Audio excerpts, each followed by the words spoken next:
Alonso espère 2 ou 3 ans de plus en Formule 1 avant de passer dans d'autres disciplines. 3 ans. Ça voudrait dire qu'il part fin 2024. Ça fait tard quand même, hein. Il est âgé déjà, Alonso, là. Donc il va disputer sa 19e saison en Formule 1 et le pilote alpine n'exclut pas d'y rester après cette date. Son équipe pourrait vouloir caser Oscar Piastri, mais l'Espagnol reste volontaire pour poursuivre après 2022. Il explique que le jour où il quittera de nouveau la F1, il continuera à relever des défis en sport auto. J'espère courir encore 2 ou 3 ans en Formule 1, puis passer à d'autres catégories parce que j'adore piloter. Ce serait très dur pour moi d'être hors d'une voiture. Je suis heureux d'être de retour et j'attends avec impatience la saison prochaine.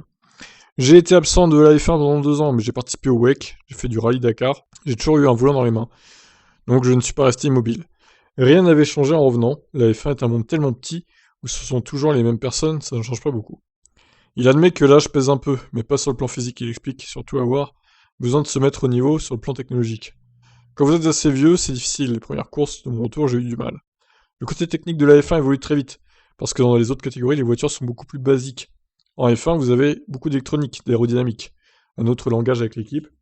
C'était un peu difficile pour moi, il y a un millier de personnes dans l'équipe pour 2 voitures. L'expérience en F1 est bonne, vous connaissez les circuits, mais s'ils mettent 10 chevaux de plus dans le moteur, peu importe votre âge, peu importe que vous ayez 23 ou 40 ans, vous avez l'exemple de Carlos Sainz Senior, qui a plus de 50 ans et a gagné le Dakar. Ouais, enfin bon, le Dakar, c'est pas tout à fait pareil que la F1 quand même, hein, les gars. Hein. Bon, après, voilà, je pense que sa présence en F1 sera aussi conditionnée par le fait de la performance de l'Alpine.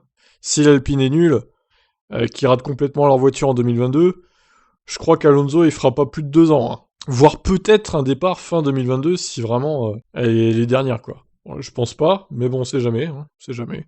On va dire que je le vois plus quitter la F1 comme Hamilton fin 2023 que fin 2024 pour le coup. Bon, on verra bien, et vous alors, qu'est-ce que vous en pensez? Ciao ciao.